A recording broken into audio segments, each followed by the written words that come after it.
Selamat siang Tribuners, Anda sedang menyaksikan live update Tribunnews bersama saya Firda Ananda. Siang ini akan kami sajikan informasi terkini dan menarik untuk Anda yang dilaporkan secara langsung oleh reporter kami di lapangan. Dan inilah live update selengkapnya. Kita ke berita pertama, Saudara Presiden Joko Widodo dijadwalkan akan mengunjungi Stadion Mini Turatea, Kabupaten Jeneponto, Sulawesi Selatan.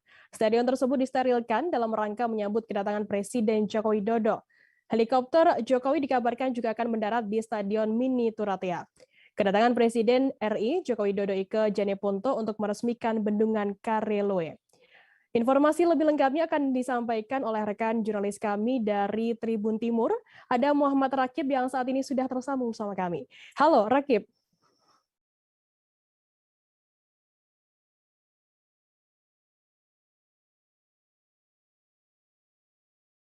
Halo, rekan Rakib. Halo. Rakib, bisa Anda jelaskan kapan rencananya Presiden Joko Widodo ini datang ke Jeneponto? Ya, terima kasih Firda di studio. Hari ini saya akan membahas terkait kedatangan Presiden Republik Indonesia Joko Widodo ke Kabupaten Jeneponto, Sulawesi Selatan, di mana kedatangan Presiden ini ke Kabupaten Jeneponto akan meresmikan bendungan Kareloe yang ada di perbatasan Kabupaten Goa dan Kabupaten Jeneponto.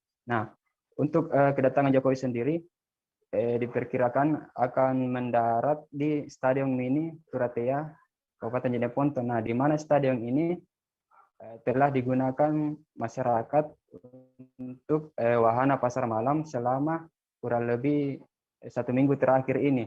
Tetapi pada saat dikabarkan helikopter Presiden Joko Widodo ini akan mendarat di stadion ini, sejumlah atau seluruh tenda pasar malam yang ada di stadion itu dibongkar. Sebelumnya pemerintah daerah melakukan komunikasi dengan pengelola pasar malam agar disterilkan selama 3 hari 3 malam. Nah, setelah kunjungan Bapak Presiden di Jeneponto ini sudah berakhir, baru bisa dilanjutkan pasar malam tersebut. Nah, seperti itu, Firda. Rakib, kapan rencananya Presiden Joko Widodo mendarat ke Jeneponto? Nah, untuk kedatangan Presiden sendiri ke Jeneponto direncanakan hari Selasa 23 November besok. Nah, di mana dalam kedatangannya ini untuk meresmikan bendungan Kareloe yang baru saja selesai dikerja. Nah, Rakib, kemudian bagaimana persiapan pasukan dalam rangka menjemput dan juga menjaga keamanan Presiden Joko Widodo di Jeneponto sendiri? Ya, baik. Untuk persiapan pasukan sendiri, tadi pagi itu sudah digelar persiapan pasukan untuk keamanan Presiden Joko Widodo di Jeneponto. Nah, dalam pengamanan ini ada 1.500 personil anggota gabungan dari TNI Polri yang diturunkan ke lokasi ke Jeneponto dan disebar di seluruh wilayah yang ada di Jeneponto sampai ke titik bendungan Kareloe yang ada di perbatasan Kabupaten Jeneponto. Nah, yang berjaga di sini bukan hanya di Kabupaten Jeneponto saja, tetapi ada juga beberapa anggota yang diletakkan di Kabupaten Goa. Rakib, selain meresmikan bendungan Kareloe, apakah ada agenda lainnya begitu untuk Presiden Joko Widodo yang mengunjungi Jeneponto ini? Kalau untuk agenda lainnya selain meresmikan itu, dikabarkan setelah Jokowi meresmikan bendungan Kareloe, dia akan melanjutkan untuk penanaman jagung di Kecamatan Kelara di Kabupaten Jeneponto, Sulawesi Selatan. Nah, dia akan melakukan secara simbolis, tetapi lahan untuk yang akan ditanami jagung itu seluas 10 hektar yang disiapkan oleh masyarakat setempat. Selain itu, dikabarkan pula bahwa Presiden Jokowi akan dari Kareloe itu sampai masuk ke kota Jeneponto akan melalui darat dan membagikan sembako ke masyarakat yang ada di Jeneponto. Seperti itu, Firda. Baik, terima kasih rekan jurnalis dari Tribun Timur, Muhammad Rakib atas laporan Anda. Dan tadi Tribuners Rakib juga sudah menghimpun keterangan dari Danrem 141 Brigjen TNI Jasar Jamil. Berikut liputannya untuk Anda. Bukan hari ini adalah di dalam rangka kita meyakinkan kesiapan pasukan TNI, Polri, dan unsur pengamanan lainnya untuk pengamanan kunjungan Bapak Presiden Republik Indonesia di Kabupaten Goa dan Jeneponto. Itu kapan kunjungannya itu, Pak? Kunjungannya direncanakan besok tanggal 23 sesuai rencana, sehingga gelar pasukan kita hari ini meyakinkan bahwa kita semua sudah siap dan kita sudah sesuai dengan prosedur yang ada, kita akan melakukan pengamanan. Ada berapa pasukan yang diturunkan ini kemudian? Pasukan kita kurang lebih 1.600. Pasukan gabungan TNI Polri Ya, kan? gabungan TNI Polri. Kita beralih ke informasi selanjutnya, Saudara. Panglima TNI Jenderal Andika Perkasa disambut oleh prajurit TNI Angkatan Laut dari berbagai satuan yang menyanyikan yel-yel penyambutan saat kunjungan pertamanya sebagai Panglima TNI ke Markas Besar Angkatan Laut Cilangkap, Jakarta Timur pada Senin 22 November hari ini. Para prajurit TNI AL dari berbagai satuan tersebut berbaris sambil bertepuk tangan dan bernyanyi saat Andika Perkasa bersama Kepala Staf Angkatan Laut Laksamana TNI Yudo Margono dan Kasum TNI Legend TNI Eko Margiono melintas menggunakan mobil golf. Informasi lebih lengkapnya akan disampaikan oleh rekan jurnalis kami dari tribunnews.com, ada Gita Irawan yang saat ini sudah tersambung bersama kami. Halo Gita. Halo rekan Firda. Gita, bisa Anda jelaskan bagaimana suasana kunjungan Panglima TNI Jenderal Andika Perkasa ini ke Markas Besar TNI Angkatan Laut pada hari ini? Ya, terima kasih rekan Firda. Selamat siang Tribuners. Bisa disampaikan tadi Panglima TNI Jenderal TNI Andika Perkasa tiba di Markas Besar Angkatan Laut, tepatnya di Gedung Utama sekitar pukul 9 pagi. Setelah tiba, Panglima TNI kemudian disambut oleh Kepala Staf Angkatan Laut Laksamana TNI Yudo Margono, kemudian langsung menyapa para pejabat utama Mabesal yang sudah berbaris di gedung utama tersebut. Nah, setelah menyapa tersebut, langsung Jenderal TNI Andika Perkasa menyaparkan media dan melaksanakan wawancara. Kemudian setelah wawancara, Panglima TNI berfoto bersama seluruh pejabat utama Mabes Angkatan Laut. Baru setelah itu Panglima TNI didampingi oleh Kepala Staf Angkatan Laut dan Kepala Staf Umum TNI kemudian berpindah menuju ruangan gedung auditorium Mabes Angkatan Laut gitu ya. Nah, sepanjang perjalanan menuju Mabes Angkatan Laut tadi, para prajurit TNI dari seluruh satuan Angkatan Laut bertepuk tangan, bernyanyi menyambut kedatangan Andika sebagai Panglima TNI yang baru. Gita, saat ditanya terkait jabatan Pangkostrat yang saat ini kosong begitu, kemudian bagaimana tanggapan dari Andika Perkasa sendiri sebagai Panglima TNI? Ya, tadi Panglima TNI menyampaikan bahwa saat ini dia sedang merencanakan untuk menghadap Presiden Joko Widodo terkait jabatan tersebut. Rencananya Andika akan menyampaikan terkait dengan Wanjakti atau Dewan Kepangkatan dan Jabatan Tinggi TNI untuk segera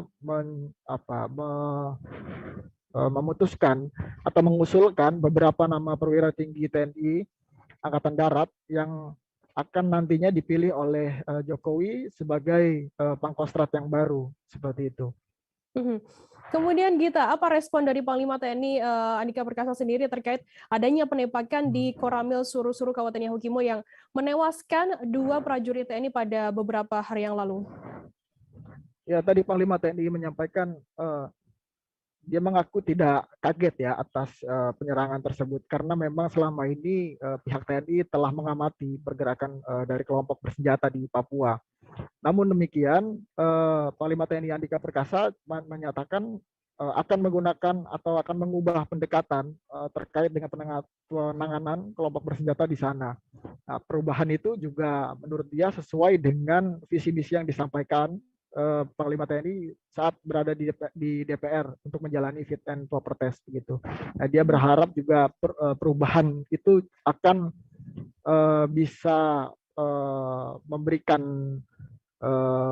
dampak yang positif gitu ya terkait penanganan kelompok bersenjata di Papua. Demikian Firda. Baik, terima kasih rekan jurnalis dari tribunnews.com, Gita Irawan atas laporan Anda. Selamat bertugas kembali. Kita beralih ke informasi selanjutnya, Saudara. Pemerintah Kota Dumai melalui Badan Penanggulangan Bencana Daerah Kota Dumai mulai menyalurkan bantuan Badan Penanggulangan Bencana melalui program Gerakan Mobil Masker. Tak hanya masker, bantuan yang diberikan yakni juga sabun dan juga hand sanitizer untuk penanganan COVID-19 dalam rangka meminimalisir penyebaran virus tersebut. Melalui program Gerakan Mobil Masker ini, masyarakat bisa lebih disiplin lagi dalam penerapan protokol kesehatan. Informasi lebih lengkapnya akan disampaikan oleh rekan jurnalis kami dari Tribun Pekanbaru, ada Doni Kusuma Putra yang saat ini sudah tersambung bersama kami. Halo Doni.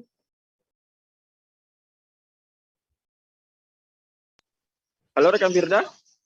Doni, bisa Anda jelaskan apa saja bantuan yang diberikan oleh BNPB sendiri dalam program Gerakan Mobil Masker kali ini? Ya, terima kasih rekan Firda. Perlu saya sampaikan bahwa bantuan yang diberikan BNPB kepada Kota Dumai melalui BPBD Kota Dumai itu ada sekitar 18.000 masker yang terdiri dari 12.000 masker medis dan juga 6.000 masker kain. Selanjutnya ada bantuan juga, bantuan seperti sabun batang, sabun cuci tangan, itu ada sekitar 3.960 dan juga hand sanitizer yang jumlahnya sama dengan sabun batang yakni 3.960. Dan saat ini pihak BPBD sendiri sudah menerima bantuan dari BNPB tersebut pada hari Minggu sudah diterima. Dan saat ini mulai dibagikan atau disalurkan kepada masyarakat seperti itu rekan Firda. Doni, siapa yang menjadi target dalam program ini dan bagaimana kemudian respon dari masyarakat penerima? Ya, rekan Firda, terima kasih. Sasaran dari masker ini atau bantuan dari BNPB ini, baik itu masker, sabun batang, serta hand sanitizer ini sendiri, itu adalah masyarakat yang berada di pasar-pasar tradisional, baik itu pedagang maupun penjual, dan juga sekolah-sekolah yang ada di Kota Dumai, itu akan menjadi target dari bantuan-bantuan yang diberikan oleh BNPB yang ada di Kota Dumai. Dan sejauh ini terutama itu respon dari masyarakat sangat positif, di mana mereka mengaku sudah lama pembagian masker ini tidak dilakukan, dan hari ini dan mulai hari ini juga bantuan dari BNPB ini sangat dirasakan oleh masyarakat, tentunya khususnya di Kota Dumai yang ada di sini rekan Firda. Kemudian Doni, terkait penanganan COVID di Kota Dumai saat ini, bagaimana update kasus positif? Ya, sejauh ini rekan Firda, kasus positif yang ada di Kota Dumai sudah sangat jauh dari minggu-minggu sebelumnya, yang mana nihil sempat terjadi tanpa ada pasien COVID-19 di Kota Dumai itu selama 5 hari, namun pada hari Minggu, tepatnya tanggal 21 November ini, kembali muncul satu pasien COVID-19 dan saat ini sudah ditangani oleh pihak RSUD yang ada di Kota Dumai. Jadi hingga saat ini hanya ada satu pasien yang saat ini menjalani perawatan di RSUD Kota Dumai, rekan Firda. Oke, baik. Terima kasih rekan jurnalis dari Tribun Pekanbaru, Doni Kusuma Putra atas laporan Anda. Dan Tribuners, tadi Doni juga sudah menghimpun keterangan dari PLT Kepala Pelaksana BPBD Kota Dumai, Amrizal Anara. Berikut liputannya untuk Anda. Bantuan dari BNPB sudah sampai ke Kota Dumai sendiri, Pak Kalaksa. Mungkin bisa dijelaskan nih Pak Kalaksa apa saja bantuan dari BNPB melalui program mobil masker sendiri nih Pak Kalaksa. Terima kasih rekan-rekan media. Mobil masker ini adalah program yang digagas oleh BNPB dan sudah juga kemarin ada launching di halaman kantor gubernur yang diserahkan oleh BNPB yang diwakili oleh Deputi 4 BNPB. Kemudian secara simbolis diserahkan langsung ke Pak Gubernur dan selanjutnya diserahkan secara simbolis kepada salah satu perwakilan dari kabupaten kota. Dan kemudian mobil yang berisi bantuan tersebut itu langsung untuk pada saat itu langsung diarahkan ke 3 kabupaten kota, di Kota Pekanbaru, Pelalawan, dan Kampar. Kemudian untuk Kota Dumai sendiri, unitnya sudah 1 mobil sudah tiba sebelum pada hari Rabu, dan 1 unit lagi ini tiba pada hari Jumat. Kemudian jumlah yang diberikan adalah barang-barang yang diberikan adalah masker medis berjumlah 6 dus, lebih kurang berjumlah 12.000 lembar.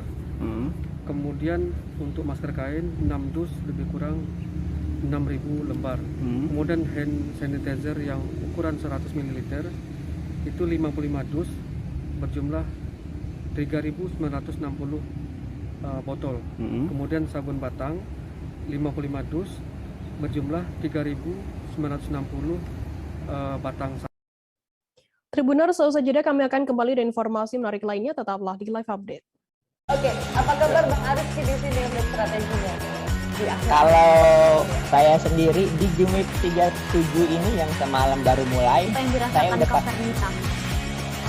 Sebenarnya aku nggak ngerasa itu penangkapan atau penggerbegan atau apapun itu, karena gini loh, posisinya aku kriteria. Jadi kita mengenal disebut dengan stroke yang tidak berdarah dengan stroke yang berdarah. Stroke yang tidak berdarah itu biasanya ditandai dengan adanya penyumbatan. Kalau itu penyumbatan di sini mungkin pikirnya tidak ke situ kali ya, tapi kalau di Korea atau di Kamboja itu ada beberapa paper yang saya itu mas, ya dulunya tukang koran. Oh gitu ya, Tukang koran. Ya, saya baca itu Pak. Tuh kan pernah baca kan? Ya. Jadi kalau saya jadi pangdam itu udah bersyukur banget. Si anak ini dijadikan sebagai tersangka begitu. Ya kalau ini kita bicara yang di luar kasus Sebongombo ya. Dengan nama hujan shower, di mana terdapat batas jelas antara daerah hujan dan tidak hujan yang biasanya terjadi pada fase awal mature stage atau tahap berbahaya itu Kang. Jadi mulai artinya terjadinya perlembekan. Nah itu untuk penetrasi akan sulit begitu ya. Dok, saya ini menurut saya memang tidak mudah, bukan urusan tanah diambil. Kalau misalnya Amerika Serikat sekarang, Rasulullah mengatakan dalam sebuah hadis bahwa berpuasa di 6 hari Syawal itu. Oke, apa kabar Bang Ariski di sini untuk strateginya? Kalau saya sendiri di Jumip 37 ini yang semalam baru mulai, saya udah pas. Sebenarnya aku nggak ngerasa itu penangkapan atau penggerbegan atau apapun itu, karena gini loh, posisinya aku kriteria.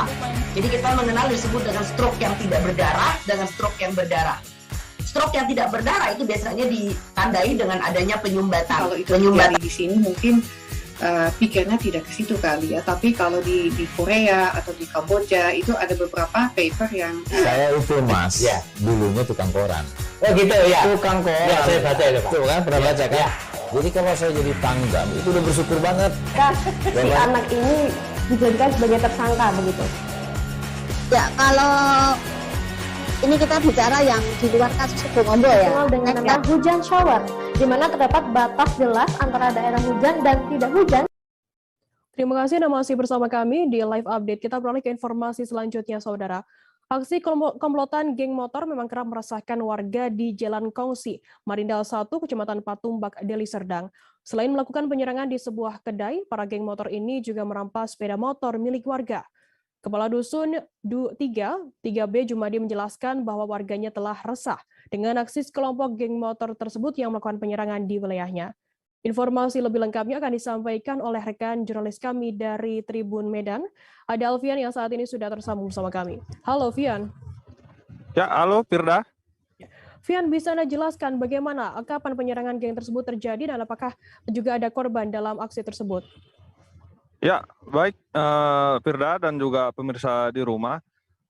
Aksi kejadian geng motor tersebut terjadi pada hari Minggu sekitar pukul 1 dini hari, di mana saat itu kondisi di lokasi memang hujan lebat. Tiba-tiba puluhan geng motor ini datang ke lokasi dan langsung menyerang sebuah kedai di lokasi tersebut. Mereka menggunakan sejumlah kelewang dan mengejar pemilik kedai masuk ke dalam rumah.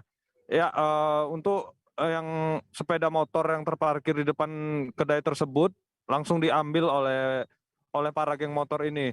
Lalu mereka melarikan diri. Baik, rekan Firda. Vian, apakah dalam insiden ini ada korban jiwa maupun korban luka?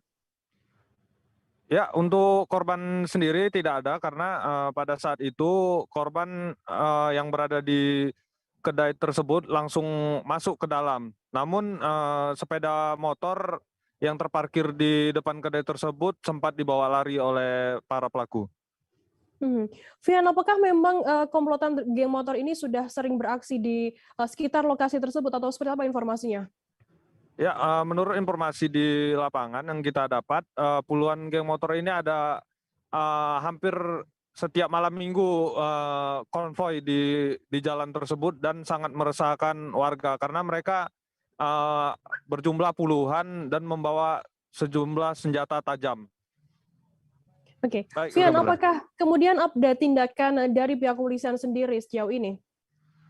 Ya, pasca penyerangan tersebut, Polsek Patumba telah mengamankan 2 orang kemarin. Namun belum diketahui apakah 2 orang tersebut terlibat dalam aksi penyerangan pada malam itu.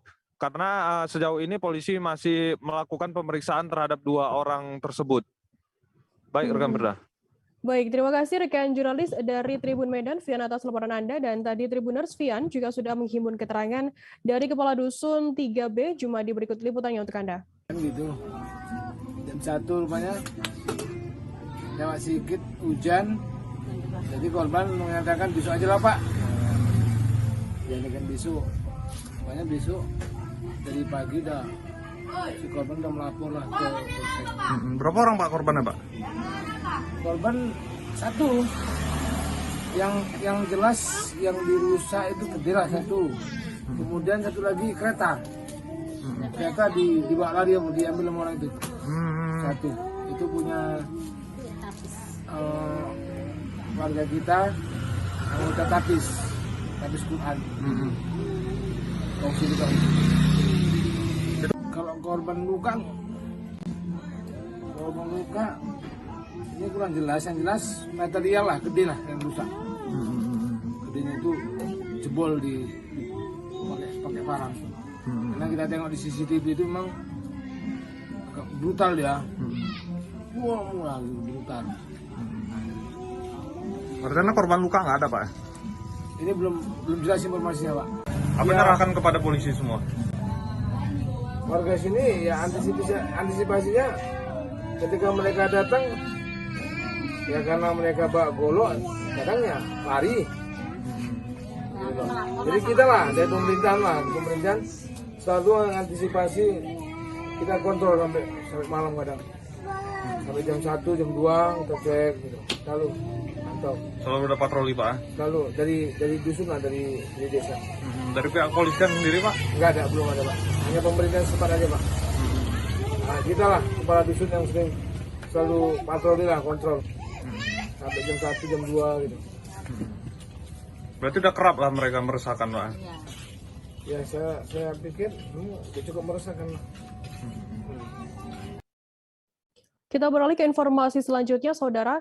Tim gabungan Polda Jambi menggerebek sejumlah lelaki dan perempuan yang diduga sedang melakukan pesta seks di sebuah hotel yang berada di kawasan Payo Lebar, Julutung, Kota Jambi pada Sabtu 20 November. Sebanyak 6 orang terdiri dari 4 laki-laki dan 2 perempuan terpergok berada di dalam satu kamar di lantai 2 hotel tersebut. Petugas menemukan sejumlah barang bukti, yakni alat kontrasepsi kondom baru dan kondom bekas pakai di keranjang sampah hotel. Informasi lebih lengkapnya akan disampaikan oleh rekan jurnalis kami dari Tribun Jambi. Ada Aryo Tondang yang saat ini sudah tersambung bersama kami. Halo, Aryo. Halo Dea, selamat siang. Aryo, bisa Anda jelaskan bagaimana saat kemudian kronologi penggerebekan tersebut? Baik, Firda, di mana memang beberapa hari yang lalu tim gabungan dari Polda Jambi menggelar operasi pekat atau penyakit masyarakat, di mana mereka menemukan kegiatan dugaan pesta seks yang berada di sebuah kamar hotel. Namun pada saat itu petugas sempat kewalahan juga proses pemeriksaan, di mana mereka mencoba untuk menghindari petugas dengan tidak bergeming dan menghiraukan pemeriksaan yang dilakukan oleh petugas, hingga akhirnya dibantu dengan rekannya yang berada di luar, akhirnya mereka atau pintu kamar mereka berhasil dimasuki oleh petugas, begitu. Aryo, bagaimana kemudian tidak lanjut dari pihak kepolisian sendiri setelah mengamankan 6 orang yang diduga melakukan pesta seks tersebut? Untuk sebagai tindak lanjutnya, keterangan dari kasus di tempat Senakta di Treskrimum Polda Jambi sendiri, di mana memang saat ini mereka masih mendalami, khususnya ada beberapa remaja atau juga di bawah umur yang terlibat yang terjaring dalam razia ini. Mereka mengaku akan menelusuri lebih dalam apakah ada unsur eksploitasi anak atau TPPU dalam kasus ini, sehingga mereka masih melakukan penyelidikan lebih dalam. Namun selebihnya untuk para pasangan yang di luar nikah yang kemudian terjaring pada operasi ini sudah dilakukan pembinaan, kemudian wajib lapor dua kali dalam seminggu, begitu, Firda. Kabarnya Aryo ada salah satu orang yang ditangkap ini merupakan anak di bawah umur. Seperti apa informasinya? Seperti saya sampaikan di awal tadi, Firda, ini masih butuh proses lebih jauh lagi oleh Treskrimum Polda Jambi khususnya, karena mereka masih mendalami keterangan daripada yang bersangkutan, apakah kemudian mereka disengaja dieksploitasi oleh oknum atau pemilik hotel, bisa jadi juga begitu. Namun saat ini keterangan dari Polda Jambi sendiri juga akan ikut memeriksa hotel yang bersangkutan untuk memanggil pihak hotel yang digerebek pada beberapa waktu lalu begitu. Baik, terima kasih rekan jurnalis dari Tribun Jambi Aryo Tondang atas laporan Anda, dan tadi Tribuners Aryo juga sudah menghimpun keterangan dari Kasubdit 4 Renak Eta Ditreskrimum Polda Jambi AKBP Kristianadi. Berikut liputannya untuk Anda. Melaksanakan kegiatan bentuk dari kegiatan operasi pekat, sasaran daripada penginapan. Ada 4 penginapan ya, 4 penginapan yang kita lakukan kegiatan razia. Ini razia ini bentuknya adalah gabungan dalam rangka mencegah adanya penyakit masyarakat. Nah, dari 4 tempat tersebut kita mengamankan 7 orang. 17 orang. Ya, 17 ya. Dari 17 tersebut ada 5 pasang yang kita temukan di dalam satu kamar. Nah, ini masih kita interogasi terkait adanya hubungan dari pasangan tersebut. Oke. Dari salah satu kamar ini temukan wanita hamil diduga PSK, Pak. Itu benar, Pak? Kenapa? Wanita hamil diduga PSK, apa benar ya, Pak? Iya, betul. Nah, ini masih kita dalami, ada 1 yang kita amankan dalam kondisi hamil. Itu ya. Wanita PSK atau gimana? Kalau PSK atau bagaimana masih kita cek dulu di situ. Yang jelas posisinya yang bersangkutan mengatakan dalam posisi hamil, kurang lebih 7 bulan. Nah, ini kita dalami apakah yang bersangkutan melakukan transaksi seksual dan sebagainya, masih kita interogasi. Tindak lanjutnya nanti seperti apa nih, Pak? Yang jelas tindak lanjut secara rutin kita nanti akan berkoordinasi dengan dinas sosial, kemudian juga jikalau nanti ada indikasi pidana dan sebagainya akan melakukan proses pidana pastinya kan. Nah, untuk sementara kita wajibkan lapor dalam 1 minggu 2 kali ya, hari Senin sama Kamis. Nah, sambil berjalan kita berkoordinasi dengan dinas sosial baik itu kota maupun provinsi.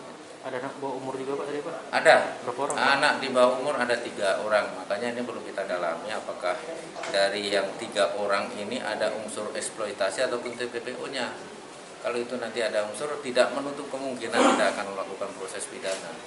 Ya, jelas di dalam Undang-Undang Perlindungan Anak itu kan jelas kalau apabila ada barang siapa menyediakan tempat dan sebagainya untuk tujuan ekonomi maupun seksual, itu jelas dijerat dalam pasal 76 maupun pasal 88 di Undang-Undang Perlindungan Anak. Tim SAR gabungan bersama keluarga korban masih melakukan pencarian terhadap 2 korban tenggelam akibat perahu Ces Karam di perairan Sungai Mahakam Tenggarong, Kabupaten Kutai Kartanegara, Sabtu 20 November. Dari 4 penumpang yang ada di kapal, 2 diantaranya berhasil selamat. Namun 2 penumpang lainnya dinyatakan hilang dan tenggelam. Untuk mengetahui informasi lebih detailnya, saat ini kami sudah tersambung dengan jurnalis dari Tribun Kaltim. Ada Aris Joni yang akan memberikan informasi lengkapnya untuk Anda Tribuners. Halo Aris. Ya, Prida. Ya. Aris, bisa Anda jelaskan bagaimana kronologi terjadinya karamnya kapal Ketinting atau kapal Ces tersebut? Ya, pada Sabtu kemarin malam telah terjadi insiden kapal terbalik di kawasan perairan Sungai Mahakam di wilayah Kabupaten Kutai Kartanegara, di mana dalam insiden tersebut terdapat 4 penumpang, yakni di dalam kapal itu merupakan satu keluarga yang mana mereka berempat, 2 orang tua dan 2 anaknya ingin ke tempat hajatan salah satu keluarganya yang ada di Tenggarong. Sementara korban sendiri berada atau berdomisili di wilayah Kecamatan Muarakaman, hendak menuju ke Tenggarong. Kejadian kecelakaan itu juga terjadi pada malam hari sekitar pukul 8 pada Sabtu malam kemarin. Dan saat itu dinyatakan 2 hilang dan 2 dapat diselamatkan oleh tim SAR dan masyarakat setempat, gitu. Aris, untuk identitas korban selamat dan korban yang hilang sendiri seperti apa informasinya? Ya, untuk 2 korban yang hilang yakni ayahnya bernama Ihsan, 55 tahun, dan juga salah satu anaknya bernama Soleman yang berusia sekitar 3 tahun atau masih balita. Nah, sementara yang selamat 2 ini adalah ibunya dan juga salah satu anaknya bernama Anissa. Begitu, Brenda. Dari pemeriksaan sementara dari kesaksian dari korban yang selamat begitu, apakah saat ini sudah diketahui begitu terkait penyebab karamnya kapal Ces tersebut? Ya, dari data yang kami himpun, baik dari pihak masyarakat maupun keluarga dan juga tim dari Basarnas sendiri menyampaikan bahwa kronologis kejadian tersebut atau salah satu penyebabnya diduga pada malam itu ada kapal Ces tersebut berselisih dengan salah satu kapal yang juga kapal taksi, di mana kapal taksi itu melaju dengan kecepatan tinggi sehingga menimbulkan gelombang yang cukup besar, sedangkan kapal Ces tersebut yang berukuran kecil terkena gelombangnya sehingga terhempas dan terbalik hingga akhirnya tenggelam. Seperti itu, Pilda. Lantas bagaimana saat ini kondisi terkini pasca hilangnya 2 korban tersebut? Ya, mulai Sabtu malam sampai saat ini tim SAR masih mencari 2 korban hilang tersebut karena keduanya masih belum ditemukan. Sementara untuk 2 korban yang selamat sedang dalam perawatan di Rumah Sakit RSUD AM Parikesit Tenggarong Seberang. Untuk informasi terbaru masih dilakukan pencarian di sekitar lokasi kejadian dan dengan radius puluhan meter di sekitar area kejadian. Baik, terima kasih rekan jurnalis dari Tribun Kaltim, Aris Joni atas laporan Anda, dan tadi Tribuners Aris juga sudah menghimpun keterangan dari anggota Basarnas bernama Dwi Adi. Berikut liputannya untuk Anda. 21. Baik, pagi ini pukul tanggal 22 November tim SAR akan melaksanakan pencarian kembali 2 korban yang masih belum diketemukan. Untuk pencarian hari ini kita akan perluas lagi sejauh 4 km sisi kanan dan kiri dari sungai. Kita akan bagi menjadi 2 tim nantinya. Untuk kendala cuaca hari ini cuaca mendung dan juga sedikit gerimis. Itu saja laporan dari kami sementara. Seusai jeda kami akan kembali dengan informasi menarik lainnya, tetaplah di Live Update. Oke, apa kabar Bang Ariski di sini untuk strateginya? Kalau saya sendiri di Jumip 37 ini yang semalam baru mulai, saya udah sebenarnya aku nggak ngerasa itu penangkapan atau penggerebegan atau apapun itu, karena gini loh, posisinya aku kriteria. Jadi kita mengenal disebut dengan stroke yang tidak berdarah dengan stroke yang berdarah. Stroke yang tidak berdarah itu biasanya ditandai dengan adanya penyumbatan. Kalau itu terjadi di sini mungkin pikirnya tidak ke situ kali ya, tapi kalau di Korea atau di Kamboja itu ada beberapa paper yang saya itu mas, ya dulunya tukang koran. Oh gitu ya. Tukang koran. Ya, saya baca itu Pak. Tuh kan pernah baca kan? Ya. Jadi kalau saya jadi Pangdam itu udah bersyukur banget. Si anak ini dijadikan sebagai tersangka begitu. Ya kalau ini kita bicara yang di luar kasus Sebongombo ya. Dikenal dengan nama hujan shower, di mana terdapat batas jelas antara daerah hujan dan tidak hujan yang biasanya terjadi pada fase awal mature stage atau tahap berbahaya dewasa. itu Kang. Jadi mulai artinya terjadinya perlembekan. Nah itu untuk penetrasi akan sulit gitu ya. Dok, saya ini menurut saya memang tidak mudah, bukan urusan tanah diambil. Kalau misalnya Amerika Serikat sekarang, Rasulullah mengatakan dalam sebuah hadis bahwa berpuasa di 6 hari Syawal itu. Oke, apa kabar Bang Ariski di sini untuk strateginya? Kalau saya sendiri di Jumip 37 ini yang semalam baru mulai, saya udah sebenarnya aku nggak ngerasa itu penangkapan atau penggerebegan atau apapun itu, karena gini loh, posisinya aku kriteria. Jadi kita mengenal disebut dengan stroke yang tidak berdarah dengan stroke yang berdarah. Stroke yang tidak berdarah itu biasanya ditandai dengan adanya penyumbatan. Kalau itu terjadi di sini mungkin pikirnya tidak ke situ kali ya, tapi kalau di Korea atau di Kamboja itu ada beberapa paper yang saya itu mas, ya dulunya tukang koran. Oh gitu ya. Tukang koran. Ya, saya baca itu Pak. Tuh kan pernah baca kan? Ya. Jadi kalau saya jadi Pangdam itu udah bersyukur banget. Si anak ini dijadikan sebagai tersangka begitu. Ya kalau ini kita bicara yang di luar kasus Sebongombo ya. Dikenal dengan nama hujan shower, di mana terdapat batas jelas antara daerah hujan dan tidak hujan yang biasanya terjadi pada fase awal mature stage atau tahap berbahaya dewasa. itu Kang. Jadi mulai artinya terjadinya perlembekan. Nah itu untuk penetrasi akan sulit gitu ya. Dok, saya ini menurut saya memang tidak mudah, bukan urusan tanah diambil.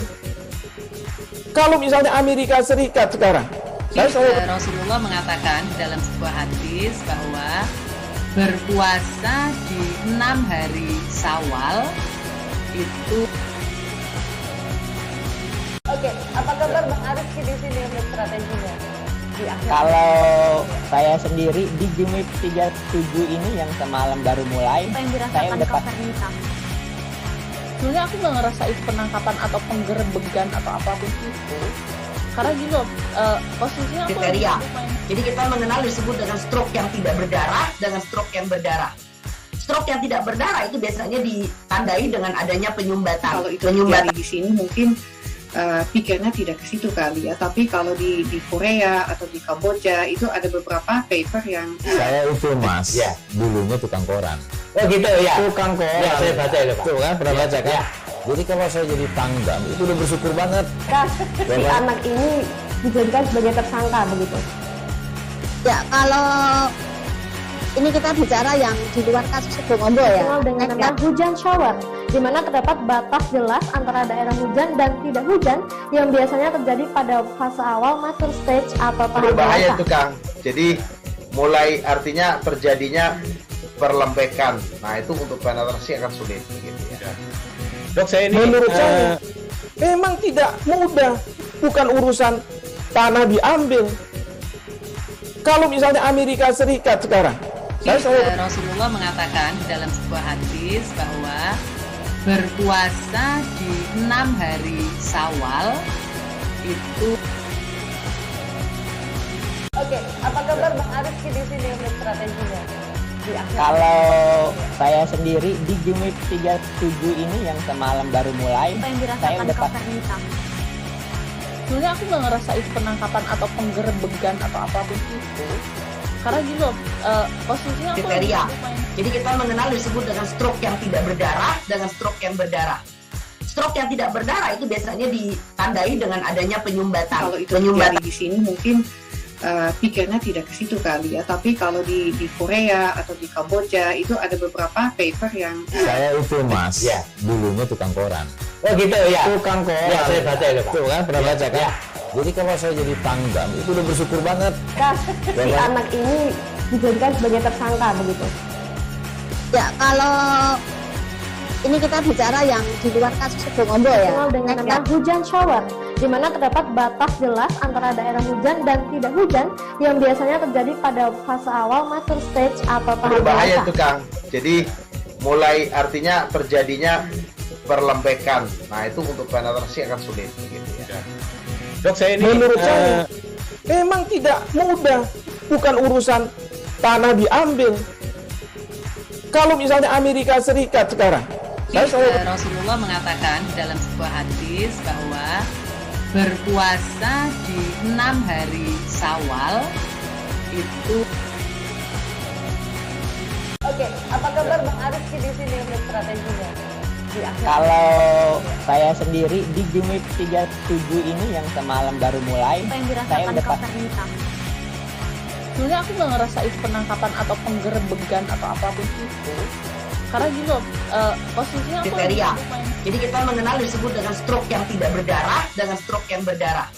Stroke yang tidak berdarah itu biasanya ditandai dengan adanya penyumbatan. Kalau itu terjadi di sini mungkin pikirnya tidak ke situ kali ya, tapi kalau di Korea atau di Kamboja itu ada beberapa paper yang saya itu mas, ya dulunya tukang koran. Oh gitu ya. Tukang koran. Ya saya baca itu Pak. Tuh kan pernah baca kan? Ya. Jadi kalau saya jadi tanggal itu udah bersyukur banget. Si anak ini dijadikan sebagai tersangka begitu. Ya kalau ini kita bicara yang di luar kasus Bongombo ya. Dikenal dengan nama hujan shower, di mana terdapat batas jelas antara daerah hujan dan tidak hujan yang biasanya terjadi pada fase awal mature stage atau tahap Berbahaya dewasa. itu Kang. Jadi mulai artinya terjadinya perlembekan. Nah itu untuk penetrasi akan sulit gitu ya. Dok, saya ini menurut saya memang tidak mudah, bukan urusan tanah diambil. Kalau misalnya Amerika Serikat sekarang, Rasulullah mengatakan dalam sebuah hadis bahwa berpuasa di 6 hari Syawal itu. Oke, apa kabar Bang Ariski di sini untuk strategi?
Terima kasih Anda masih bersama kami di Live Update. Kita beralih ke informasi selanjutnya, Saudara.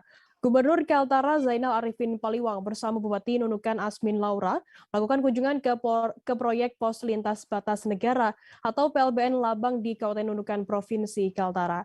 Proyek PLBN Labang ini dikerjakan kontraktor pelaksana PT Adikarya Departemen Infrastruktur 2 dengan nilai pembangunan PLBN mencapai 210 miliar rupiah.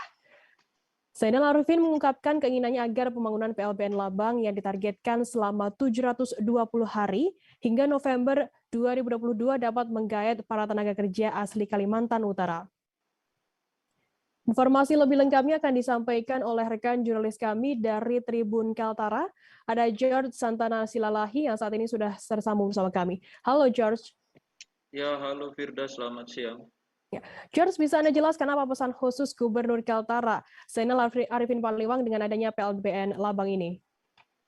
Baik, terima kasih Firda. Baik, selamat siang Tribuners. Gubernur Kalimantan Utara Zainal Arifin Paliwang dan Bupati Nunukan Asmin Laura memang melakukan kunjungan kerja ke proyek PLBN Labang, tepatnya di Desa Labang, Kecamatan Lumbis, Pansiangan, Kabupaten Nunukan, Kalimantan Utara. Diketahui pada segmen 1 sudah lakukan pematangan lahan dan mulai pemasangan bronjong dan retaining wall. Di segmen 2, ketiga, keempat, dan 5 akan berlangsung di awal tahun depan. Dan betul yang disampaikan tadi bahwa progres pembangunan keseluruhan target selesai di November 2022 atau selama 720 hari. Itu akan menggelontarkan uang mencapai 210 miliar dari APBN 2020. Dan pihaknya juga menginginkan, yaitu Gubernur Kaltara menyampaikan proyek ini tidak hanya memperkerjakan tenaga kerja dari luar Pulau Jawa, luar Pulau Kalimantan maksud saya, sehingga tenaga lokal atau tenaga kerja yang asli dari daerah tersebut bisa juga bersama-sama membangun proyek mega besar ini untuk mengamankan pos batas lintas negara ini. Ia menyampaikan bahwa misal dibutuhkan tenaga kerja seperti angkat batu, pengecoran pondasi, gedung, dan bidang tertentu tidak perlu memakai tenaga kerja dari luar Pulau Kalimantan. Sehingga ini yang nanti menjadi dampak positif atau pendapatan ekonomi masyarakat sekitar juga bertambah, karena sejauh ini dari yang saya konfirmasi kepada para masyarakat, mereka adalah bekerja sebagai nelayan dan juga supir perahu longboat atau perahu panjang dari Mansalong ke desa sekitar hingga sampai ke Lumbis Pansiangan.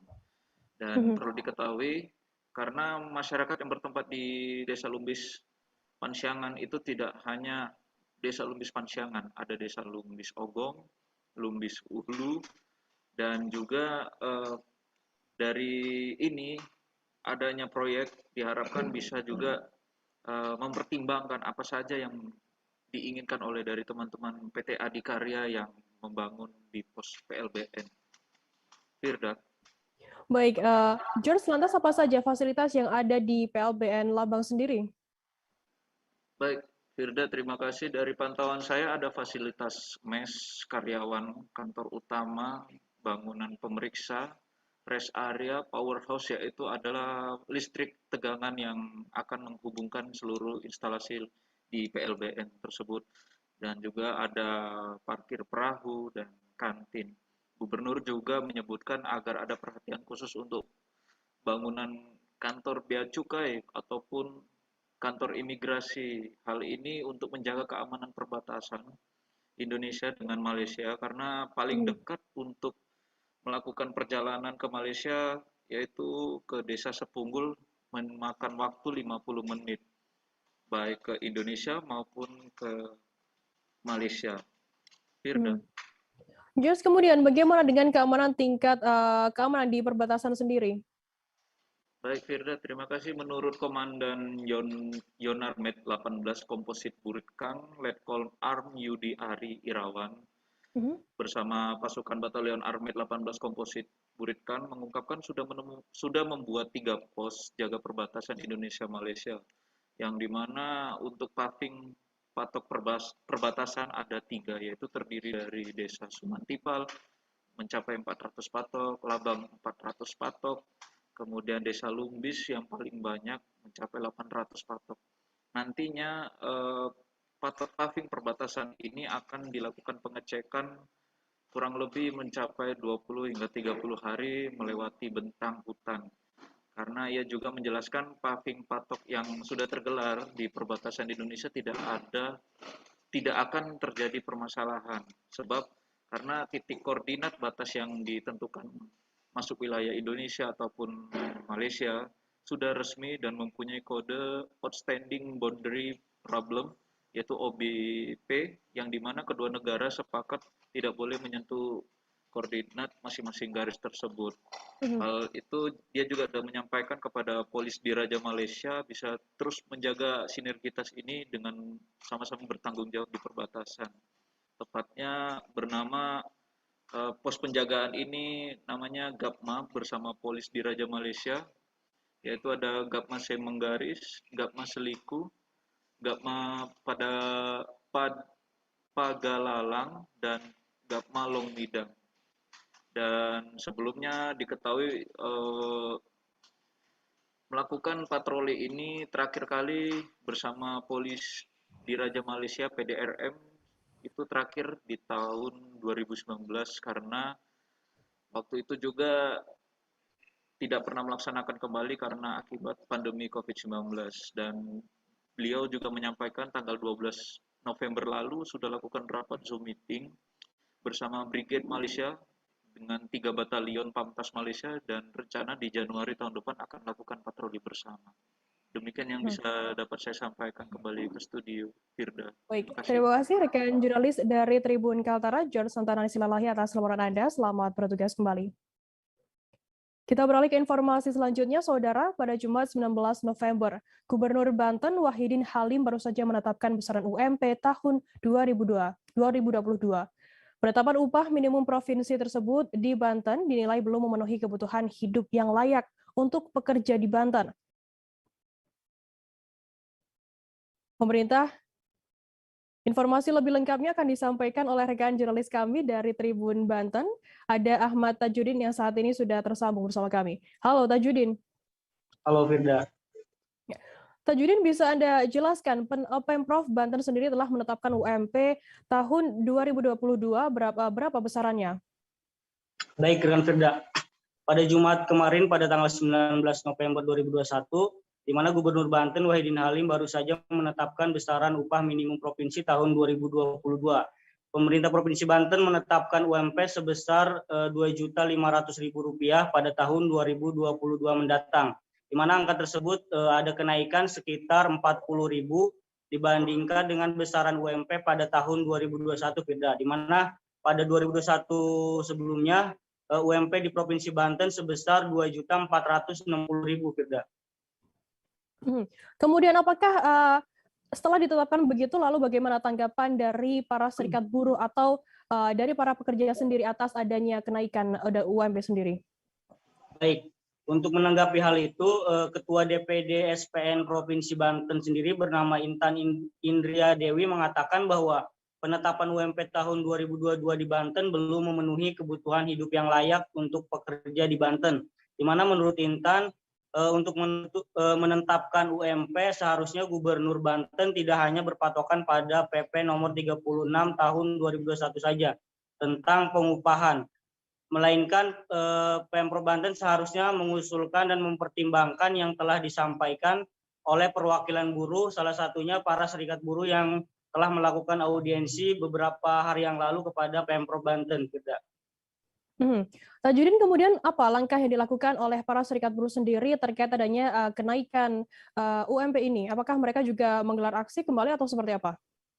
Baik, setelah UMP ditetapkan pada tahun 2022 ini sudah ditetapkan, di mana para serikat buruh saat ini fokus untuk mengkawal penetapan UMK atau upah minimum kota kabupaten seprovinsi Banten, di mana pihaknya akan terus mengkawal besaran dari kenaikan UMK yang akan ditetapkan oleh Pemprov Banten.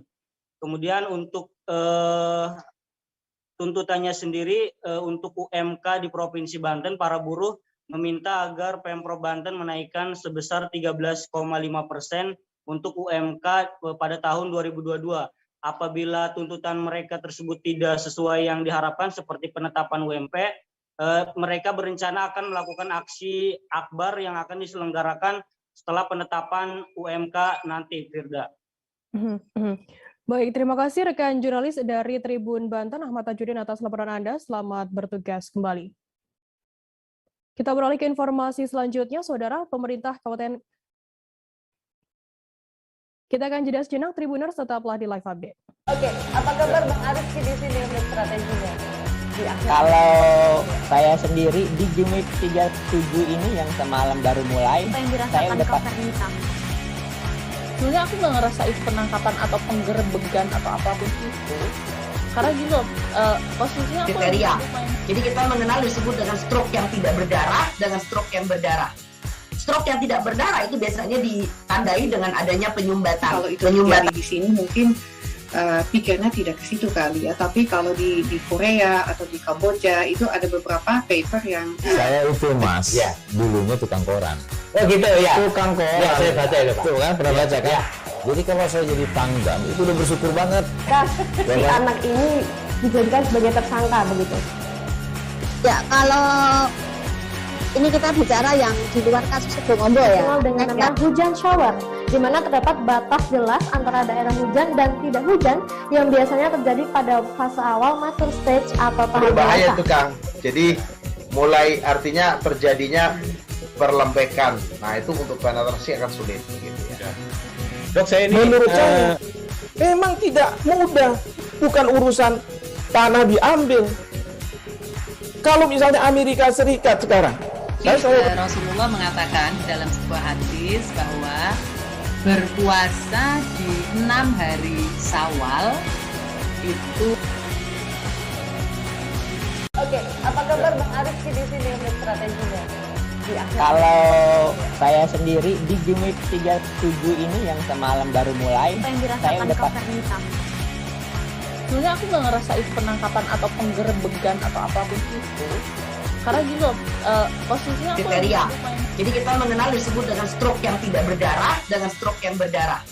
Stroke yang tidak berdarah itu biasanya ditandai dengan adanya penyumbatan. Kalau itu terjadi di sini mungkin pikirnya tidak ke situ kali ya, tapi kalau di Korea atau di Kamboja itu ada beberapa paper yang saya itu Mas, ya, dulunya tukang koran.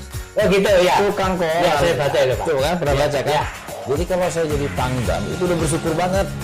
Si anak ini dijadikan sebagai tersangka begitu.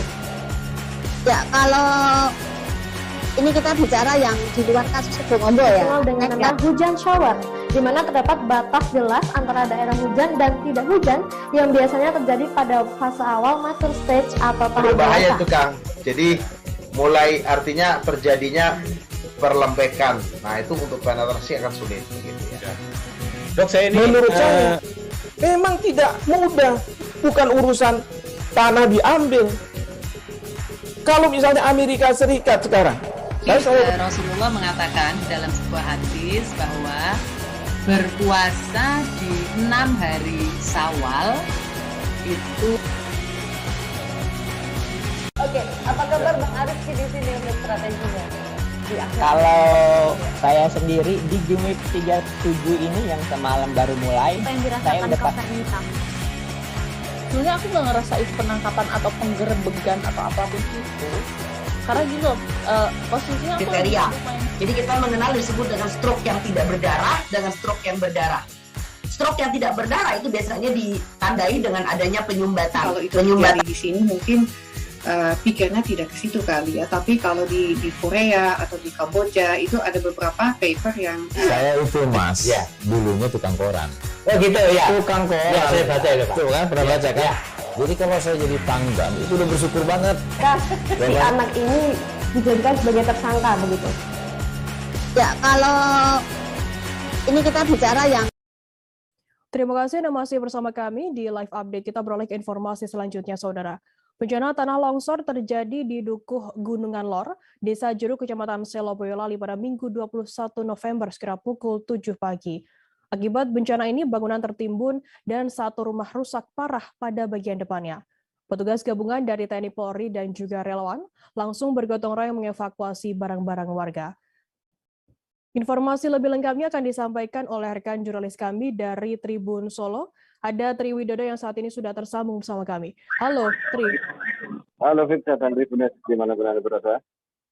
Tri, bisa Anda jelaskan bagaimana kronologi peristiwa tersebut terjadi dan apakah saat ini sudah diketahui penyebab longsor tersebut? Iya, Victor dan Tribunes, dimanapun Anda berada, peristiwa musibah tanah longsor yang terjadi di Desa Jeruk, Kecamatan Solo, Kabupaten Boyolali, Jawa Tengah ini terjadi pada pukul 7 pagi waktu Indonesia Barat, di mana saat itu penghuni rumah, yakni keluarga Bapak Mahmudi, tengah melakukan aktivitas di dalam rumah.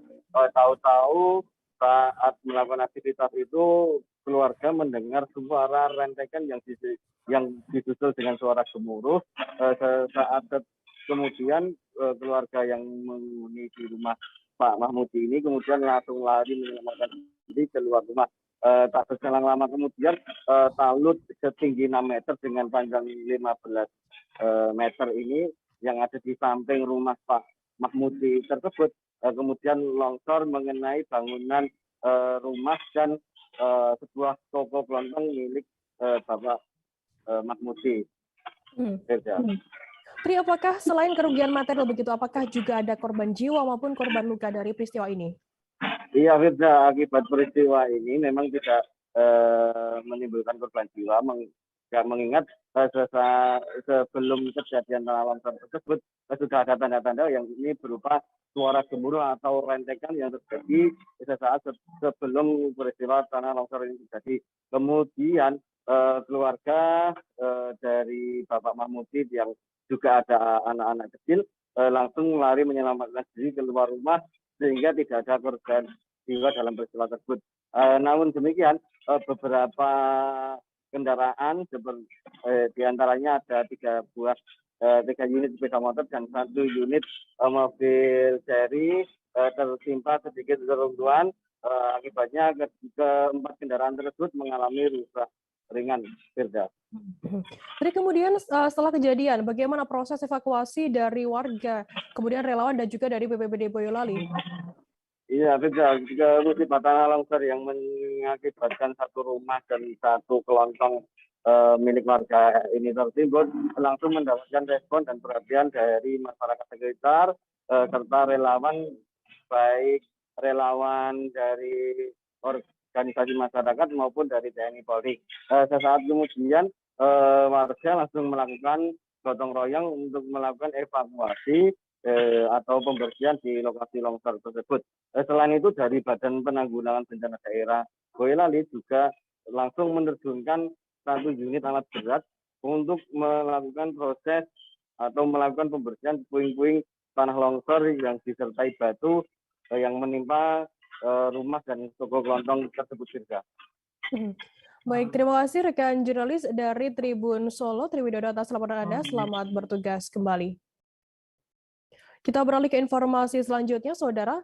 Tim rescue pemadam kebakaran Kota Banda Aceh menangkap seekor ular sawah yang menyusup masuk ke kamar mandi rumah warga Geci Kayejato, Kecamatan Jaya Baru, Banda Aceh pada Minggu 21 November siang.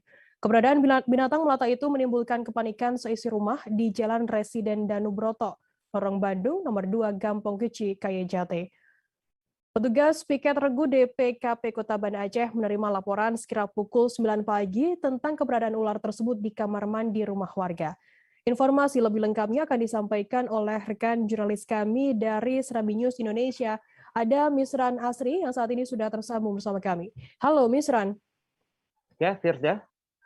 Misran, bisa Anda jelaskan bagaimana kronologi awal hingga ular tersebut diketahui berada di kamar mandi rumah warga? Baik, Firda. Terima kasih.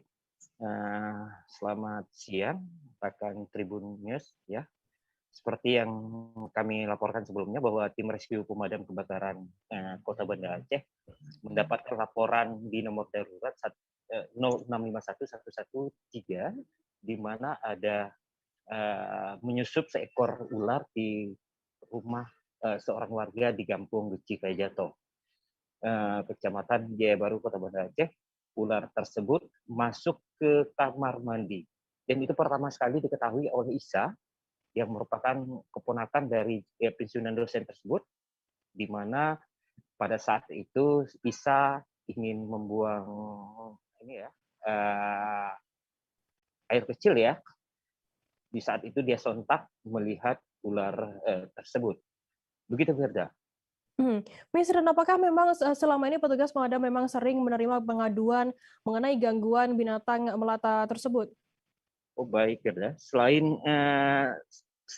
sering menerima laporan dari ada gangguan hewan melata, petugas selama ini juga sering mengatasi persoalan-persoalan yang lain, ya, seperti munculnya biawak. Ada di samping tugas pokok mereka sebagai petugas pemadam kebakaran, ada untuk mengatasi masalah tawon dan lebah gitu, Firda. Dan selama ini petugas memang intensif disiagakan, ada satu tim yang dibentuk, tim rescue pemadam kebakaran Kota Banda Aceh, dan itu memang selalu standby dan siap menuju ke lokasi kapanpun pengaduan dari masyarakat masuk ke layanan nomor darurat itu, Firda. Baik, Tribuners, jurnalis kami tadi juga sudah menghimpun keterangan dari PLT Kadis Pemadam Kebakaran dan Penyelamatan atau DPKP Kota Banda Aceh, Heru Wijanarko. Tri Wijanarko, berikut liputannya untuk Anda. 3. Baik, setelah tim piket menerima laporan dari masyarakat terkait adanya ular piton di Kampung Gecikai Jato, tim mempersiapkan alat untuk mengevakuasi dan selanjutnya ke TKP dan mendapatkan bahwa ular itu sudah diamankan oleh pemilik rumah dan kita eksekusi, dan saat ini sudah di kantor pemadam kebakaran Kota Banda Aceh. Dan selanjutnya kita akan menyerahkan ke BKSDA, dan ini memang merupakan tugas pokoknya fungsi terkait damkar, karena di dinas pemadam kebakaran dan penyelamatan Kota Banda Aceh memiliki 2 tupoksi. Yang pertama kebakaran dan yang kedua adalah penyelamatan terkait dengan hewan ular, sarang tawon, monyet, kemarin terakhir ada juga babi, dan ini memang upaya dari pemerintah Kota Banda Aceh untuk menertibkan rasa aman bagi masyarakat Kota Banda Aceh. Warung makan favorit di Bali, Babi Guling Chandra yang berlokasi di Jalan Tengku Umar nomor 140, Kota Denpasar mengalami kebakaran hebat pada Minggu 21 November. Warung makan yang menjajakan kuliner khas Bali itu ludes terbakar dan hanya bersisa puing-puing bangunan yang kosong bekas amukan si jago merah. Pemadam kebakaran dari BPBD Kota Denpasar mengerahkan unit dari seluruh pos yang ada di Kota Denpasar, dibantu oleh damkar dari Kabupaten Badung, Bali. Informasi lebih lengkapnya akan disampaikan oleh rekan jurnalis kami dari Tribun Bali. Ada Adrian Amurwonegoro yang saat ini sudah tersambung bersama kami. Halo Adrian. Halo, selamat siang Firda. Adrian, bisa Anda jelaskan seperti apa kronologi kebakaran tersebut hingga menghanguskan satu rumah makan? Oke, baik. Selamat siang Firda dan juga Tribuners, bahwa telah terjadi musibah kebakaran di salah satu warung makan atau kuliner yang hits dan juga favorit di Pulau Bali, tepatnya berada di Jalan Tengku Umar nomor 140 Kota Denpasar, yakni warung makan Babi Guling Chandra. Warung tersebut mengalami kebakaran pada Minggu siang kemarin, dan untuk penyebabnya pada hari ini saya juga sempat kembali mendatangi lokasi tersebut dan masih dilakukan penyelidikan oleh lapor kepolisian, dan di lokasi juga tampak garis kepolisian masih terpasang di lokasi, dan juga tadi saya juga sempat menemui pemilik dan juga pihak kepolisian yang berada di lokasi yang tengah melakukan penyelidikan. Dan untuk kronologisnya dapat saya sampaikan bahwa dugaan sementara dari adanya atau terjadinya kebakaran tersebut ialah korsleting listrik atau hubungan pendek arus listrik, di mana pada saat kejadian siang kemarin, yakni warung makan tersebut sedang libur dalam rangka Hari Raya Kuningan atau Umanis Kuningan. Jadi memang sedang tidak ada operasional. Dan tiba-tiba api kemudian mengepul atau api menyala dari bagian dalam restoran tersebut, sehingga dugaan awal untuk penyebab kebakaran disebabkan oleh korsleting listrik. Namun ini juga masih didalami oleh pihak kepolisian, sebab saksi lain juga menyebutkan bahwa pada saat yang bersamaan di lokasi tersebut juga tengah ada aktivitas pengelasan baliho. Dan dari saksi tersebut juga menyampaikan bahwa pekerja pengelasan baliho juga sempat minum kopi atau meninggalkan sekitar pukul 12 siang, kemudian pada pukul 13 kembali melanjutkan pekerjaan, namun si pekerja tersebut kemudian melihat nyala api dari atap atau bagian dalam warung makan tersebut. Jadi untuk dugaannya belum dapat dipastikan hingga saat ini, namun untuk indikasi awal penyebab dari kebakaran tersebut bisa diduga dari hubungan pendek arus listrik, Firda. Adrian, kemudian apakah saat ini sudah diketahui ada tidaknya korban jiwa atau korban luka-luka dalam peristiwa kebakaran ini? Ya, untuk terkait korban jiwa maupun luka dipastikan nihil atau tidak ada satupun korban jiwa maupun korban luka akibat peristiwa kebakaran ini, karena pada saat terjadinya kebakaran pada hari Minggu kemarin, warung makan tersebut sedang tidak beroperasi atau sedang libur Hari Raya Kuningan, Firda. Adrian, apakah sudah diketahui begitu mengenai perkiraan kerugian material yang dialami oleh warung makan yang menjual makanan khas Bali ini?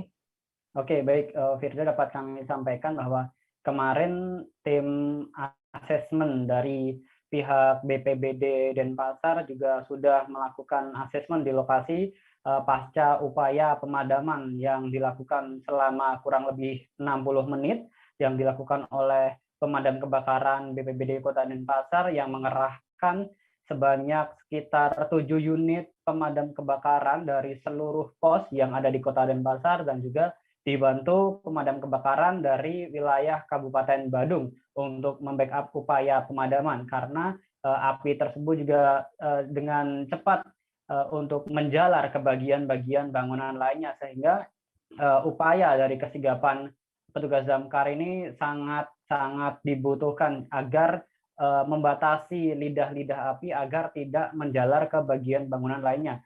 Pasalnya, Firda, di kawasan pertokoan di Jalan Tengku Umar ini memang merupakan kawasan padat pertokoan. Bahkan di sebelah warung makan Babi Guling Chandra tersebut juga terdapat sebuah dealer sepeda motor yang pada waktu itu juga dalam kondisi tertutup. Karena dikhawatirkan api menjalar ke dealer tersebut, maka pengelola dari dealer tersebut yang sedianya libur kemudian langsung berupaya buru-buru membuka pintu dari dealer tersebut dan mengeluarkan sepeda motor yang dijual di dealer tersebut. Dan juga dapat kami informasikan, Firda, terkait kerugian material dari hasil asesmen mencapai miliaran rupiah, sekitar 1 hingga 2 miliar yang kerugian akibat peristiwa kebakaran ini. Dan untuk kebakaran sendiri juga terjadi di untuk kisaran kebakarannya mencapai 80%, yakni meliputi di bagian warung depan hingga dapur sudah ludes terbakar, dan juga sempat menjalar ke bagian gudang di lantai 2 bangunan bagian belakang, sehingga dalam hal ini kebakaran terjadi sekitar 80%. Dan juga Firda, dapat kami tambahkan informasi, tadi saya juga sempat menemui pemilik dari Babi Guling Chandra ini yang menyampaikan bahwa meskipun terjadi musibah kebakaran warung makan yang sudah ada sejak 35 tahun yang lalu ini dan juga menjadi salah satu kuliner favorit di Bali, baik untuk masyarakat domestik maupun masyarakat dari wisatawan, karena juga mampu mempertahankan cita rasa yang khas ini. Dan dapat kami informasikan bahwa meskipun kemarin terjadi musibah kebakaran, namun warung Babi Guling Chandra untuk hari ini tetap buka di lokasi lain, yakni di Jalan Pulau Yapen nomor 14, dan juga masih bisa melayani pemesanan makanan secara online melalui platform digital online terkait makanan, Firda. Berarti kerugian material akibat kebakaran ini mencapai 1 hingga 2 miliar rupiah begitu, Adrian. Baik, terima kasih rekan jurnalis dari Tribun Bali, Adrian Amurwonegoro atas laporan Anda. Dan tadi Tribuners, Adrian juga sudah menghimpun keterangan dari Sekretaris BPBD Denpasar, Ardi Ganggas. Berikut liputannya untuk Anda. Buding Chandra. Kemudian bapaknya ada juga, jadi saya mendapat informasi tadi, kurang lebih saya jam 13, saya langsung memerintahkan semua pos yang ada di kota Denpasar itu ada. Saat ini bisa terlihat ada 7 kendaraan Branwir yang ada di saat ini. Kami tindak pertama adalah melakukan pemadaman dan memutus lidah-lidah api yang mengarah baik ke barat maupun ke sisi timur. Karena kita antisipasi tidak terjadi perjalanan. Dan untuk saat ini sudah dapat terkendali. Demikian. Waktu kejadian ada aktivitas di rumah makan ini? Sama sekali tidak ada. Saya kebetulan ketika saya merapat informasi, saya langsung merapat kemari. Saat itu warung di Buding Chandra sedang tertutup. Ya, jadi api sedang menyala di dalam. Kami dengan 1 Branwir saat itu melakukan upaya pemadaman dan saat ini terus upaya terus dilakukan. Demikian. Titik api awalnya laporannya? Titik api terlihat itu dari ruangan depan. Dari ruang depan. Indikasi kami ini pasti ada arus pendek karena tidak ada aktivitas di dalamnya. Tadi saya sudah konfirmasi kepada anak pemiliknya bahwa sama sekali tidak ada aktivitas hari ini tertutup. Seperti yang saya lihat tadi. Makasih Bang. Ya. Sempat merembet ke belakang ya Bang? Ini sini saya putuskan. Sudah diputus. Itu beda bangunan yang di belakang. Ya? Yang di belakang itu beda bangunan dari warung. Jadi satu. Oh, jadi satu. Jadi satu. Ya. Untuk korban belum ini nggak ada ya Pak? Untuk korban tidak ada ya, karena tidak ada aktivitas. Apa sih keunikannya? Nah, untuk saya ceritakan sedikit untuk di Lobi Buding Chandra ini tepatnya 35 tahun yang lalu, di tahun 84 Bapak mendirikan warung ini tepatnya di sebelah utara. Untuk yang warung sekarang kan di sebelah selatan. Dulu Bapak yang di sebelah utara itu dengan 6 meja. Ya mungkin ya karena dulu kita guling kecil-kecil aja ya. Enggak seperti sekarang ya. Gulingnya dulu itu karena satu jalur di sinilah jalur utama untuk menuju ke daerah Ubud, daerah Sanur, segala macam dari bandara. Jadi warung ini makin lama makin dikenal tuh karena saling dari mulut ke mulut. Oh, dari mulut ke mulut ya. Dan yang membawa warung ini jadi Kita beralih ke informasi selanjutnya, Saudara. Perempatan Jalan Pangeran Tirtayasa, Campang Raya, Kecamatan Sukabumi, Bandar Lampung mengalami kerusakan. Kerusakan cukup parah karena banyaknya jalan yang berlubang dan tergenang air apabila diguyur hujan. Para pengendara juga harus berhati-hati saat melintasi jalan tersebut. Informasi lebih lengkapnya akan disampaikan oleh rekan jurnalis kami dari Tribun Lampung. Ada Kiki Adi Pratama yang saat ini sudah tersambung bersama kami. Halo Kiki. Ya, halo rekan Firda. Kiki, bisa Anda jelaskan seperti apa detail kondisi Jalan Pangeran Tirtayasa, khususnya di perempatan lampu lalu lintas tersebut yang kabarnya rusak parah ini? Baik, jadi memang untuk kondisi jalan di Pangeran Tirtayasa, Kecamatan Sukabumi, Kota Bandar Lampung dalam keadaan rusak. Dan memang itu tepatnya berada di lampu merah yang tepat dengan Jalan Soekarno-Hatta bypass yang menuju arah ke Bakauheni, Kalianda, Lampung Selatan. Untuk kondisinya sendiri memang terdapat lubang yang banyak dan cukup dalam, sehingga memang apabila air diguyur hujan maka air akan menggenang dan para pengendara cukup kesulitan untuk memilih jalan sehingga bisa dikhawatirkan terjadi kecelakaan atau juga jatuh kecelakaan tunggal, begitu rekan Firda. Kiki, apakah kerusakan jalan tersebut juga ada di titik-titik lainnya di Jalan Tirtayasa atau bagaimana informasinya? Ya, jadi memang untuk di sepanjang Jalan Pangeran Tirtayasa ini sebelumnya memang ada sejumlah titik kurang lebih ada 5 titik yang mengalami kerusakan. Namun memang pemerintah Kota Bandar Lampung berangsur-angsur untuk memperbaiki titik-titik jalan yang rusak tersebut. Nah, saat ini masih ada 2 yang tersisa di Jalan Pangeran Tirtayasa dalam keadaan yang rusak. Salah satunya tadi yang saya sebutkan di jalan tepatnya di perempatan Campang Raya Sukabumi Kota Bandar Lampung. Begitu rekan Firda. Kiki, sudah berapa lama sebenarnya kerusakan jalan tersebut terjadi di sana dan bagaimana keluhan dari warga-warga sekitar dan juga pengendara di sana? Baik, jadi memang untuk kerusakan jalan di perempatan Campang Raya itu memang sudah cukup lama, bahkan sudah menahun ya, karena memang ini merupakan jalan yang sering dilalui oleh kendaraan-kendaraan besar, kendaraan-kendaraan yang memang mengangkut bermuatan berat. Kemudian untuk warga sekitar memang mengeluhkan itu sudah cukup lama dan bahkan mereka sudah beberapa kali mengajukan semacam proposal permohonan untuk perbaikan kepada pemerintah setempat. Kemudian juga bagi pengendara khususnya roda 2 yang memang mereka harus berupaya berhati-hati dan teliti memilih jalan supaya mereka tidak terjatuh atau juga tidak terjadi kecelakaan. Dan memang itu merupakan aspirasi daripada para pengendara supaya memang jalan tersebut bisa cepat diperbaiki. Begitu rekan Firda. Baik, terima kasih rekan jurnalis dari Tribun Lampung, Kiki Adi Pratama atas laporan Anda. Selamat bertugas kembali. Kita beralih ke informasi selanjutnya, Saudara. Pendapatan asli daerah atau PAD Kota Jayapura sebesar 70% datang dari sektor pariwisata. Itu diungkapkan oleh Kepala Dinas Pariwisata Kota Jayapura, Matias Benonimano, kepada peserta pelatihan digitalisasi pariwisata di Hotel Fox Kota Jayapura.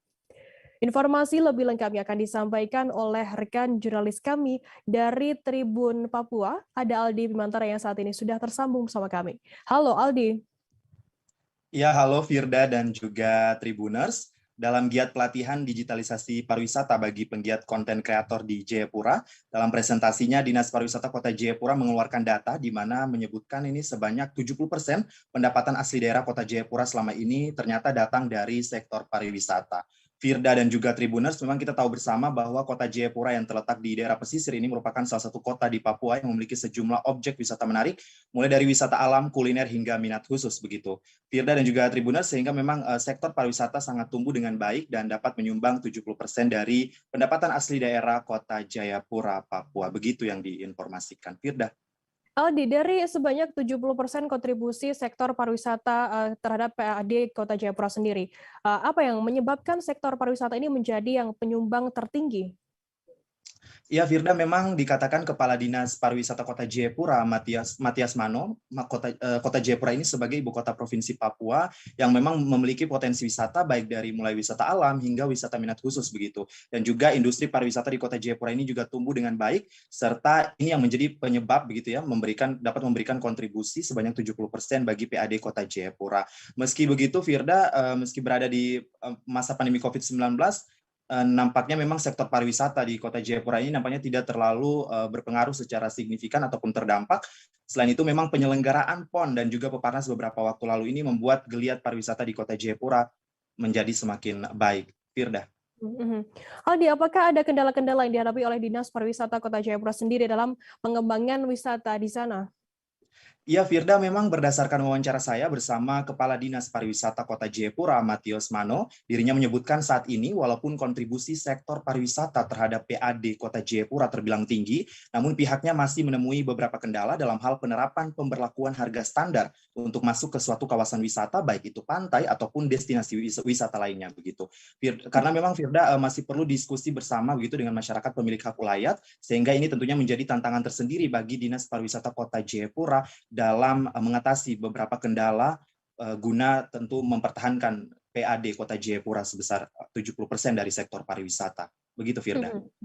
Aldi, mungkin bisa Anda informasikan terkait giat yang dilakukan oleh Dinas Pariwisata Kota Jayapura sendiri untuk bisa tetap mempertahankan besaran PAD 70% ini?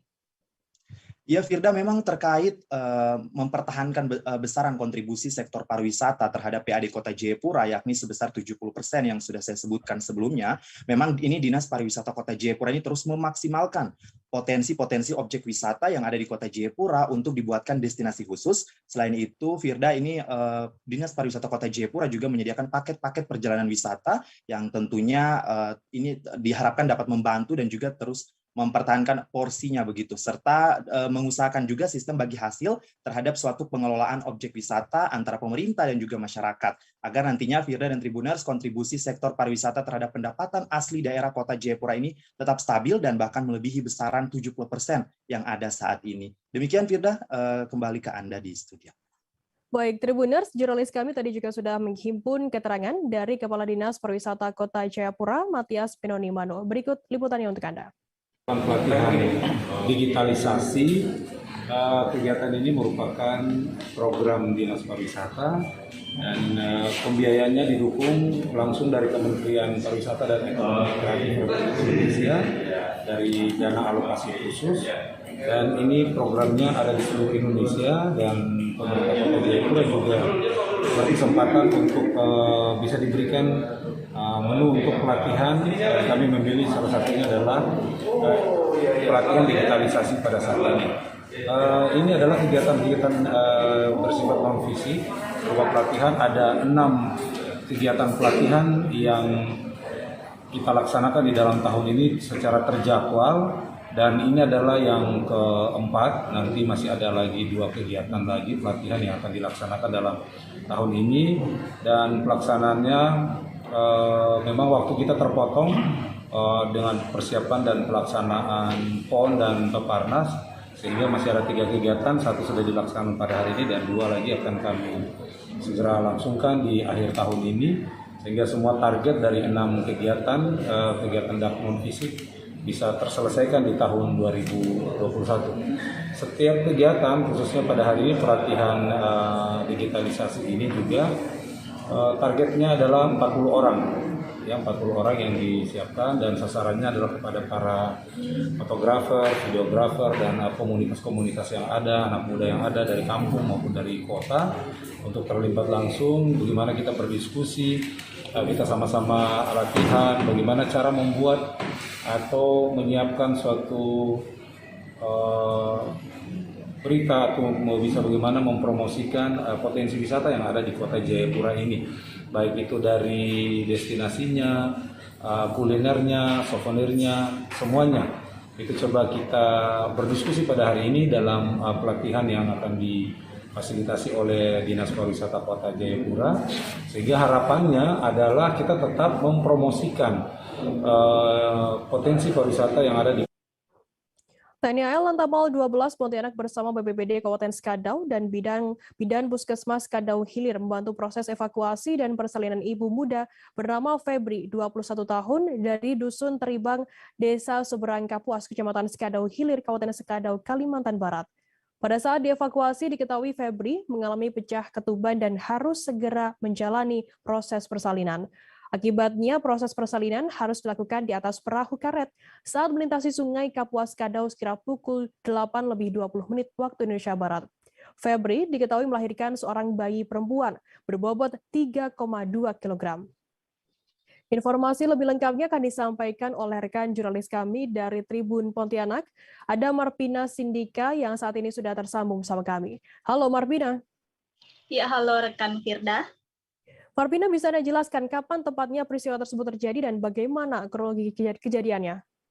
Baik, terima kasih rekan Firda. Jadi kejadian ini terjadi pada hari Jumat, tanggal 19 November 2021, dan saat itu kejadiannya terjadi pada pukul 8.20 pagi, saat melintasi Sungai Kapuas. Nah, untuk kronologi kejadian memang diketahui Febri ini tinggal di Dusun Teribang, Desa Seberang Kapuas, Kabupaten Skadau, Kalimantan Barat, yang pada saat ini sudah 1 bulan terakhir terdampak banjir. Nah, akibatnya memang untuk pemukiman dari saudari Febri ini terendam, namun tidak kunjung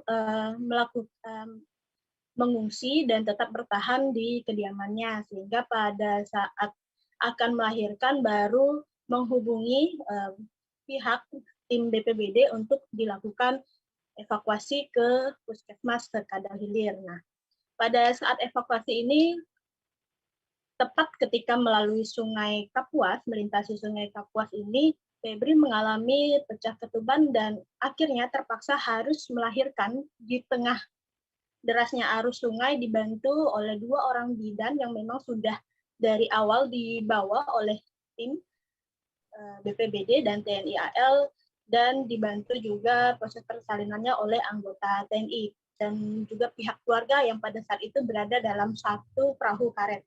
Begitu. Marbina, kemudian bagaimana untuk proses evakuasi ini dan apa saja kendala yang dialami oleh petugas yang membawa Febri sendiri?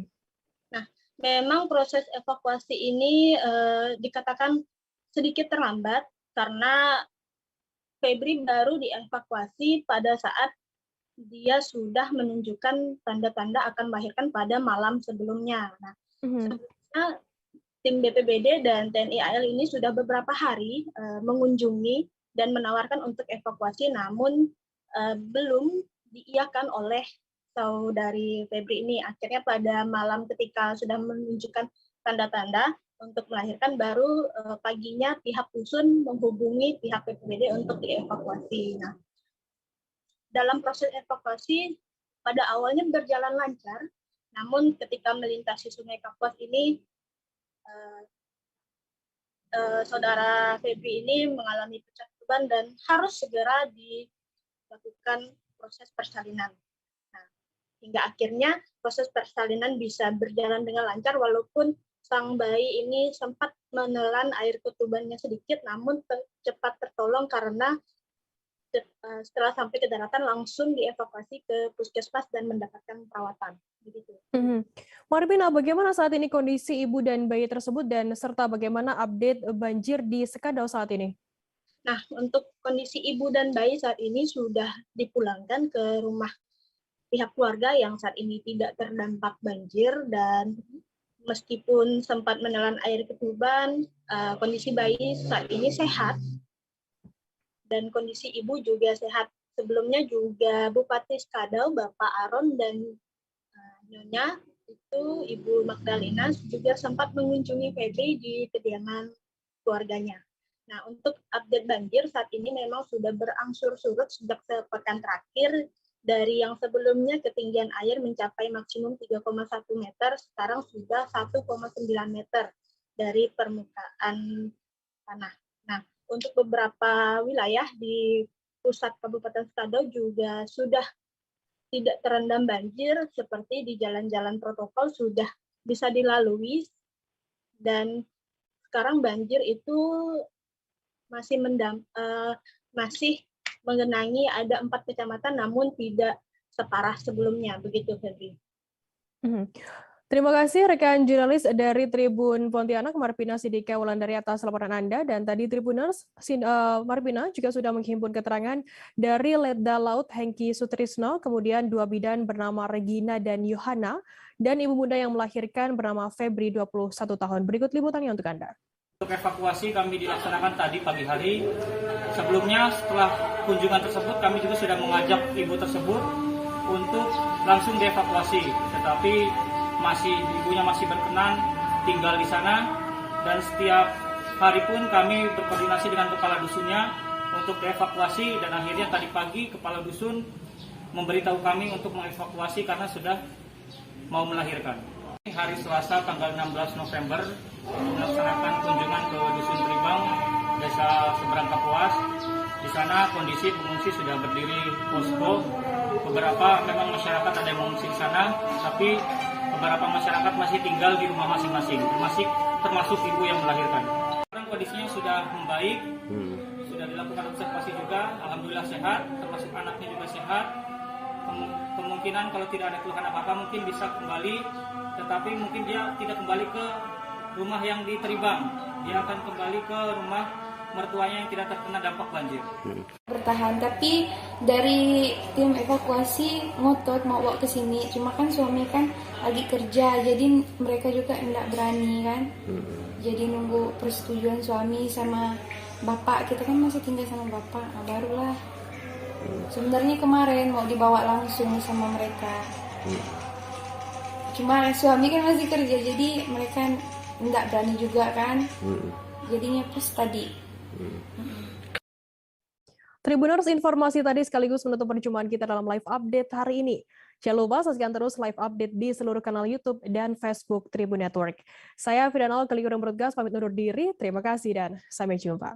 Jangan lupa like, subscribe, dan share ya.